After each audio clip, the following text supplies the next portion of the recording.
बिस्मिल्लाहिर्रहमानिर्रहीम। अस्सलाम वालेकुम students. Today our topic is cholesterol. इस टॉपिक में हमने पढ़ना है कि कोलेस्ट्रॉल क्या चीज़ है, इसका स्ट्रक्चर कैसे होता है, फंक्शंस क्या हैं, सोर्सेज क्या हैं and so on. Okay, cholesterol क्या है? This is a waxy substance that is present in our blood plasma and almost in all animal tissue and this is an organic compound and it belongs to steroid family. ठीक है, steroid family ही का cholesterol एक member है। Molecular formula इसका है C27H46 and O। Pure state में cholesterol white crystalline substance है without any order and taste and cholesterol is very much essential to life because this is a primary component of our cell membrane that surrounds our cells। ठीक है, cell के गिर्द जो cell membrane होता है, जो cell को cover करता है, उसकी प्रोटेक्शन करता है, तो इसी ये जो सेल मेम्ब्रेन है दिस इज इसमें कोलेस्ट्रॉल एक इम्पॉर्टेंट कंपोनेंट के तौर पर मौजूद है। दूसरा क्या है कि कोलेस्ट्रॉल एक इंटरमीडिएट कंपाउंड के तौर पर भी काम करता है जिससे मुख्तलिफ बाकी कंपाउंड्स सिंथेसाइज होते हैं, जिस तरह के बाइल एसिड्स हैं। तो इस लिहाज से भी कोलेस्ट्रॉल बहुत इम्पॉर्टेंट है। अच्छा, कोलेस्ट्रॉल जो है वो हमारे ब्लड स्ट्रीम में सर्कुलेट करता है और यूजुअली हमारे लीवर में और कुछ बाकी ऑर्गन हैं उनमें सिंथेसाइज होता है। अब जो कोलेस्ट्रॉल है, एक तो हम नॉर्मल डाइट में भी कोलेस्ट्रॉल कॉन्सिडरेबल अमाउंट में इंजेस्ट कर लेते हैं। ठीक है, जो हम डाइट लेते हैं उसमें एक कॉन्सिडरेबल अमाउंट कोलेस्ट्रॉल की मौजूद होती है। दूसरा, हमारा बॉडी भी इसे सिंथेसाइज करता है, लीवर भी इसे सिंथेसाइज करता है। तो हमारे बॉडी में एक कंपेंसेटरी सिस्टम मौजूद है जो कि रेगुलेट करता है सिंथेसिस ऑफ कोलेस्ट्रॉल को इन द लीवर। यानी अगर हम किसी टाइम पे डाइटरी इंटेक कोलेस्ट्रॉल की ज़्यादा ले लेते हैं तो ये कंपेंसेटरी सिस्टम क्या करेगा, लीवर को स्टिमुलस प्रोवाइड करेगा ताकि वो कोलेस्ट्रॉल की सिंथेसिस को डिक्रीज कर सके और इस तरीके से जो हम नॉर्मल अमाउंट है कोलेस्ट्रॉल की वो हमारे बॉडी में मेंटेन रह सके। क्योंकि अगर ये कोलेस्ट्रॉल अपने अमाउंट से, नॉर्मल अमाउंट से बढ़ जाता है तो इसमें मुख्तलिफ कॉम्प्लिकेशंस आती हैं। तो इस वजह से ये कंपेंसेटरी सिस्टम क्या करेगा कि एक बैलेंस प्रोवाइड करेगा, एक बैलेंस कायम रखेगा लीवर के सिंथेसिस में और जो हम नॉर्मल इंटेक ले रहे हैं। नॉर्मल इंटेक तो खैर हमने जितना भी लिया है, लेकिन लीवर फिर उसी के मुताबिक मज़ीद सिंथेसिस करेगा। हाई लेवल अगर कोलेस्ट्रॉल का हमारे बॉडी में मौजूद हो तो क्या होगा कि this is an important cause of atherosclerosis. और एथेरोस्क्लेरोसिस ये वो डिसऑर्डर है जिसमें आपके ब्लड वेसल्स में डिपोजिशन हो जाती है कोलेस्ट्रॉल की, जिस वजह से ब्लड वेसल्स के इंटीरियर वाल्स एक्यूमुलेट हो जाते हैं। ठीक है, और they become thicken and become calcified and eventually this blood vessels are converted into hard tissues, to scar tissues. The deposits narrow the channels of the blood vessels and thus can constrict the blood flow, causing heart attack and stroke. अच्छा, इसका मतलब देखो क्या है, आपको बता रहे हैं कि अगर हम हाई अमाउंट ले लेते हैं, हाई अमाउंट पे कितने 240 मिलीग्राम अगर 100 cc ऑफ ब्लड में मौजूद है तो ये क्या करेगा, this are suppose over blood vessels. तो ब्लड वेसल्स में आपका ये कोलेस्ट्रॉल एकमुलेट हो जाता है, इनके इनर वाल्स में कोलेस्ट्रॉल डिपॉजिट हो गया है। अब कोलेस्ट्रॉल के डिपोजिशन की वजह से जो नॉर्मल ब्लड फ्लो इसमें नॉर्मल ब्लड फ्लो था इन ब्लड वेसल्स में, अब वो नहीं हो सकेगा, ब्लड नॉर्मली फ्लो नहीं हो सकेगा क्योंकि इनकी कॉन्स्ट्रिक्शन हो गई है, इसके वाल्स थिन हो गए, इसके जो वाल्स हैं पाथ इसका नैरो हो गया है। ठीक है, तो अब जब ब्लड आसानी से फ्लो नहीं कर सकेगा तो क्या होगा, इससे जो मुख्तलिफ हार्ट कॉम्प्लिकेशंस हैं वो क्रिएट होंगी। ठीक है, क्योंकि हार्ट को प्रॉपर अमाउंट में ब्लड नहीं मिल रहा या जो हमारा ब्रेन है, नर्वस सिस्टम है, उसको प्रॉपर अमाउंट में ब्लड नहीं मिल रहा तो हम क्या फेस करेंगे, कोरोनरी हार्ट डिजीज़ फेस करेंगे। इसके अलावा स्ट्रोक भी हो सकता है। अच्छा, नेक्स्ट है आपका sources of cholesterol. So cholesterol is synthesized by almost all animal cells, so that's why all the animal based foods contain considerable amount of cholesterol. And dietary sources of cholesterol include red meat, egg yolk, whole eggs, liver, kidney, giblets, fish oil and butter. इसके अलावा जो human breast milk है, it also contains significant quantities of cholesterol. Plant cells synthesize cholesterol as a precursor of other compounds such as phytosterol and steroidal glycoalkaloids, and that's why we can say that plants food have only a minor amount of cholesterol, or cholesterol is almost absent in plant cells. Okay इस topic का जो important part है वो है structure of cholesterol. तो structure of cholesterol क्या है? It has two main part. The cholesterol structure has two main part, one is steroid nucleus and the other one is hydrocarbon tail. दोनों को हमने individually अलग अलग पढ़ना है। पहले हम आते हैं स्टेरॉयड न्यूक्लियस के ऊपर। स्टेरॉयड न्यूक्लियस जिसको साइक्लोपेंटेनोहाइड्रोफेनेंथ्रीन भी कहा जाता है, this is another name for the steroid nucleus. और ये देखें, this is the structure of cholesterol. अब इसमें क्या है कि आपको दो पार्ट्स नज़र आ रहे हैं। एक ये जो रिंग पार्ट है, ठीक है, attached to the hydroxyl group, this part is known as hydrophenanthrene and cyclopentahydrophenanthrene, and this branched hydrocarbon tail which is attached to the carbon number 17 of the D chain, cyclic ring, is known as hydrocarbon tail. ठीक है, this part is known as steroidal nucleus and this part is known as hydrocarbon tail. अच्छा, अब इसको जो दूसरा नाम दिया गया है cyclopentanohydrophenanthrene, ये क्यों कहते हैं, इसके ऊपर आते हैं।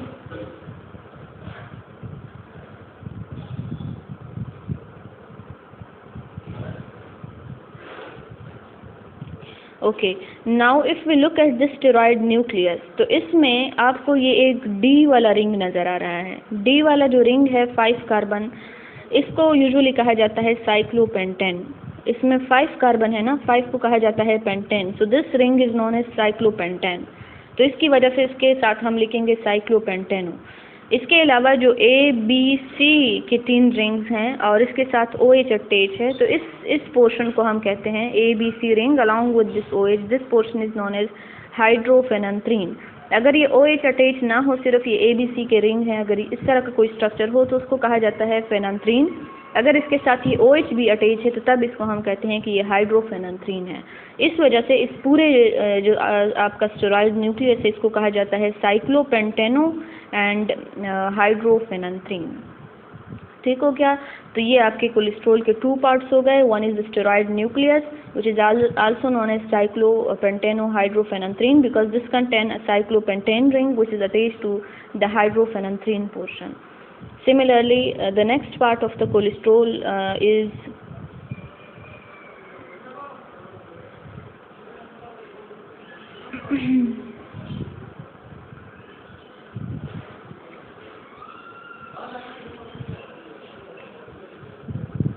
the next part of the hydrocarbon tail is hydrocarbon tail.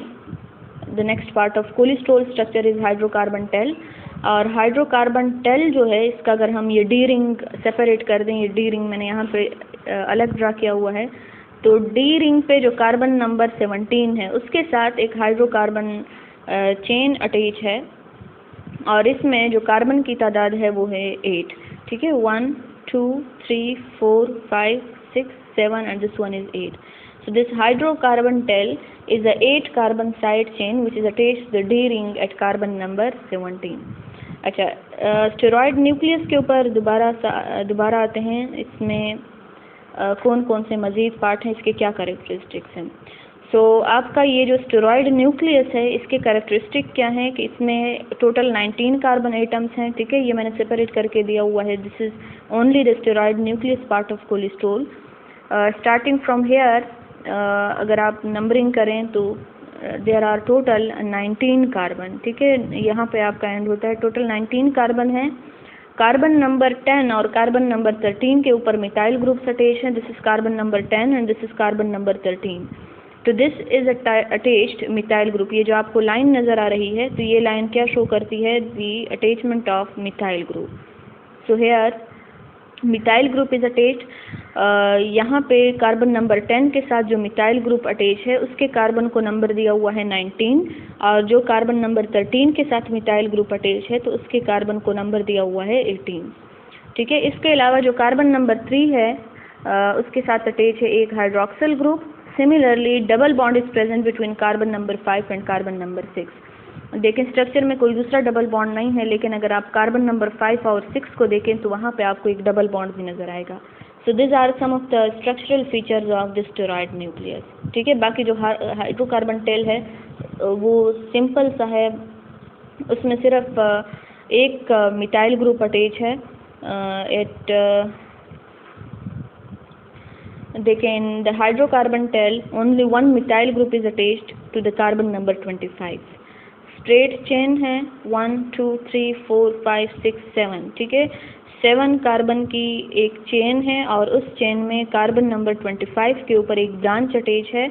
और ये जो आपको लाइन नज़र आ रही है 27 जहाँ पे लिखा हुआ है, ये 27 नंबर जिस कार्बन का है उसको कहा जाता है मिथाइल। ठीक है, यहाँ पे मिथाइल ग्रुप अटैच होगा और मिथाइल ग्रुप के कार्बन को कहा जाता है कार्बन नंबर 27, यानी इसको नंबर 27 मिला है।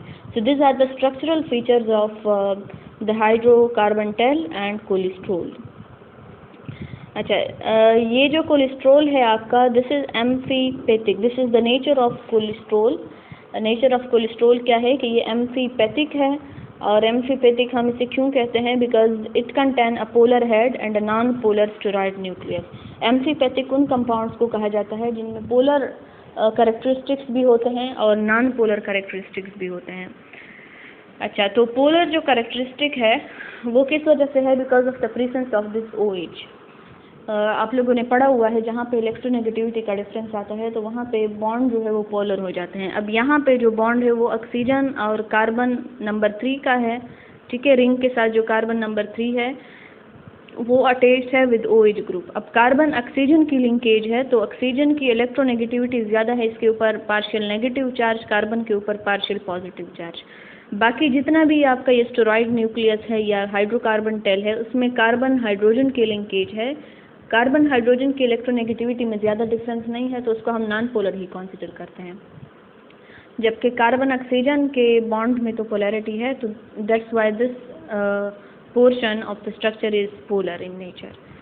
So that's why we call cholesterol as amphipathic, because this contain a polar head, that is the hydroxyl group at carbon number 3, and it also contain the non-polar steroid nucleus. ठीक है, this nucleus part is non-polar और carbon number 17 के ऊपर जो hydrocarbon tell attach है वो भी non polar है। तो इसमें आपका ये नॉन पोलर पार्ट हुआ and this part is known as polar. So that's why cholesterol is amphipathic. अच्छा, लास्ट में हम आते हैं फंक्शंस ऑफ कोलेस्ट्रॉल के ऊपर कि why cholesterol is very much important for our body. So this is a major structural constituent of cell membrane and plasma lipoprotein. Cholesterol serve as the precursor for a variety of biologically important products including।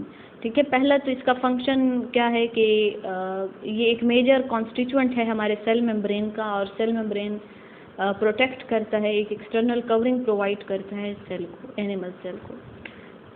इसके अलावा plasma जो lipoproteins हैं उनका भी ये एक structural constituent है, तो इस लिहाज से भी ये बहुत इम्पॉर्टेंट हो गया। दूसरा, मुख्तलिफ बायोलॉजिकली इम्पॉर्टेंट प्रोडक्ट्स हैं जिनके लिए ये प्रिकर्सर के तौर पर काम करता है, मतलब ये कंपाउंड सिंथेसाइज होते हैं फ्रॉम कोलेस्ट्रॉल। अब जिसमें आपका पहला आता है स्टेरॉइड हार्मोन।